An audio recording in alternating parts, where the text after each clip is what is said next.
German team, the Portuguese team, and we You're have going to need to stand up.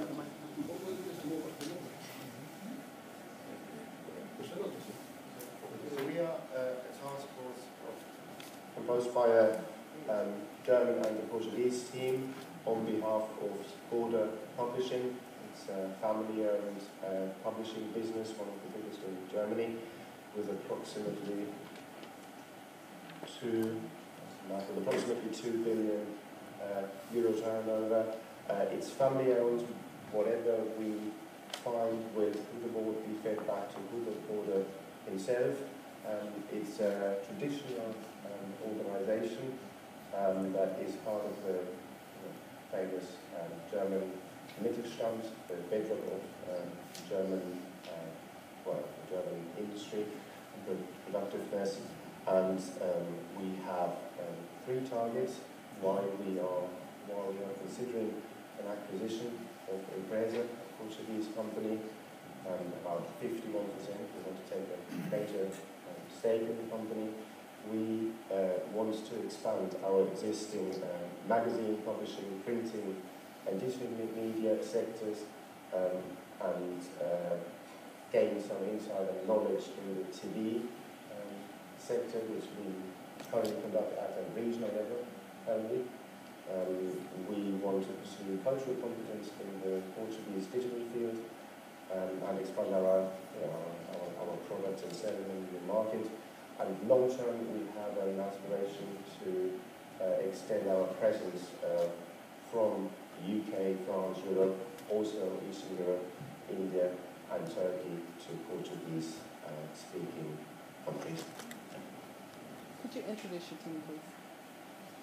My team is composed by Javier. It's from German. Esteban from Argentina, Jaime from Portugal, and Rosario from Portugal, Patricia from French Romania, and Matthias from Germany.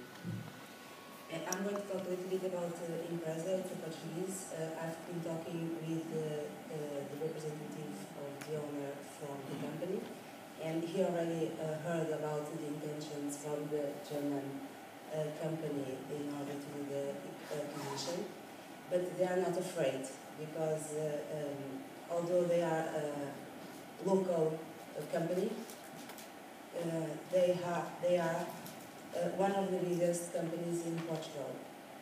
Portugal only have 2 private companies in media, and Francisco Balsemão, it's the name of the owner, has a high position in the political sector, and he's not afraid. He is one of the biggest. He owns a lot of publishing, like in TV channels, like SIC. He runs a lot of newspapers. He has huge knowledge in the internet. We are getting the digital media. We have 1,300 employees, a lot of freelancers. We earn 2,273 million euros in revenues. We have a good position in the market, and I think that will not be a threat, but as Portuguese, we will listen to what the German people have to say, and maybe we can learn something from them.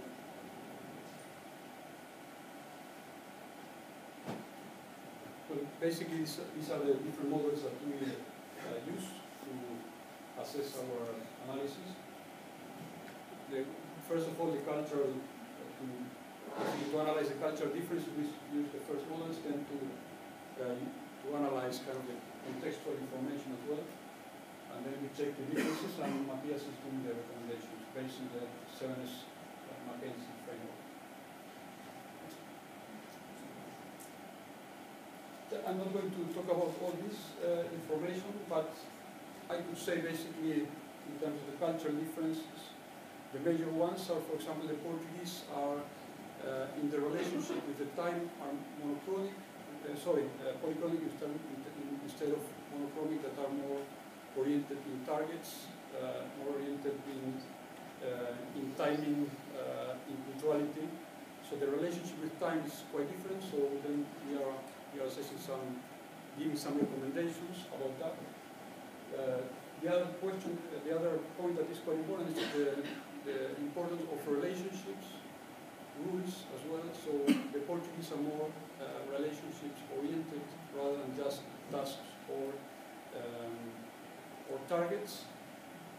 Another difference is the power distance, and the good or the positive aspect as well is that the Portuguese can be flexible in terms of adapting their culture to perhaps a different culture. So they can be flexible and not so hard on adaptation.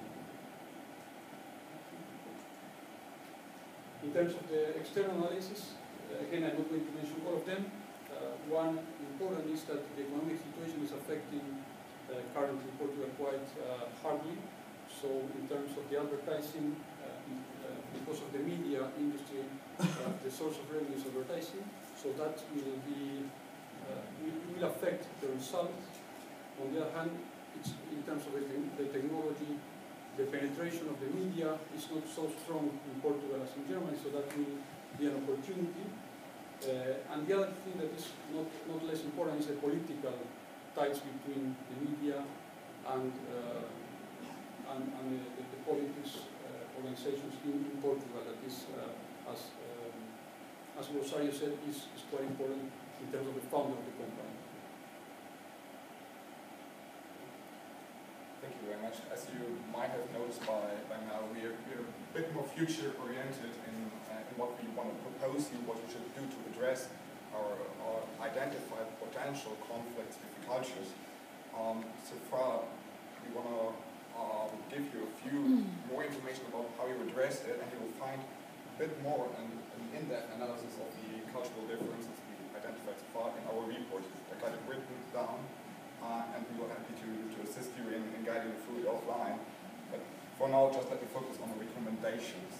So, first of all the facts we have so far identified were just potential challenges. It's just a preliminary analysis and just a starting point for further research. We cannot assume from this point on that the Portuguese company is actually working like this according to the culture. But, however, what we find out in the future, there is, however, in the future, there might be some political influences that actually might turn into something very dramatic for your decision making. Be aware of the so-called Euro crisis that might become even harder in the future. So we played it on purpose because it's a financial issue, but we are aware of it. However, we need to be aware of these Portuguese media and the ties between the media. So we have to kind of assess the executives and find out whether they have a history in working already for the Portuguese government, or if they are related to them. And I will go to it into a bit more detail on the next slide. Before that, the general issue on how to find that out. You could simply conduct workshops to exclude other potential cultural issues that are simply not stated by the things that have been found out by Allstate or Hall or Trump so far. They are in part based on data 30 years old. So it might have changed the culture in between, and as we've seen already by first-hand experience, it is actually not true for every single Portuguese. So we can rule that out through different workshops. Another thing we need to definitely consider, as we don't want to impose our culture on the imperial company, simply we have to think about a suitable structure beforehand. We want to extract knowledge, and we want to have mutual gain from it, as we explained before. So we need to address the power issues in a potential new strategy to make this happen. And what's really necessary in order to get there is really to identify key roles, positions, and the volume of people you actually need to make understand the differences in culture. You need to make them willing to align to the cultural differences to achieve these targets. We not only need to identify them, we need to, in the next step, kind of make them aware of cultural differences, which kind of goes to the next point already. We need to find out whether we have already the intercultural capabilities to deal with people from Germany and Portugal. And if we are not, of course, we need to also consider training in the next steps. This has already been taken into consideration in our due diligence because it might affect the business plan, as I will state a bit more in the conclusion.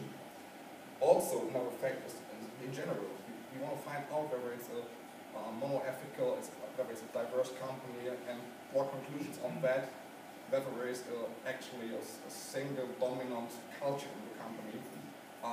Therefore, we need to find out whether there is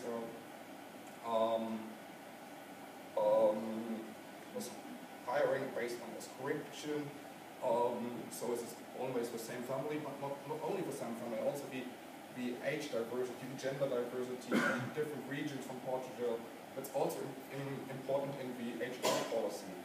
After that, we can go further on the HR aspect and say, okay, we also need to keep our staff motivated because we know from previous acquisitions and mergers that usually there's a great potential for important key roles and players to leave the company afterwards and hire somewhere else because they feel more comfortable there. So we need to understand how we can increase them, or at least increase their motivation, or at least maintain their motivation. Hopefully probably there. And in a more general way, we also need to employ afterwards some questionnaires to find out about critical aspects of the board's decision management in general. I'll give you a quick example. Border is very active in social activities, which might be that if they adapt to it in Portugal, that Portuguese people might feel that it addresses the need for collectivism because they feel like one community, not like a workforce only. We need to find out about this and gain an understanding about that.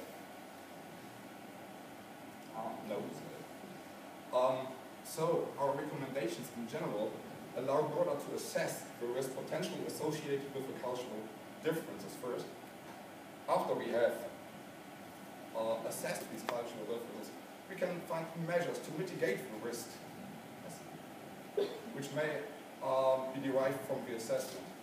Once we have found measures to mitigate the risk, we can then first conclude or go back to our business plan and say, okay, we have to take some measures. They cost time, they cost money, and we have to include this in our business plan.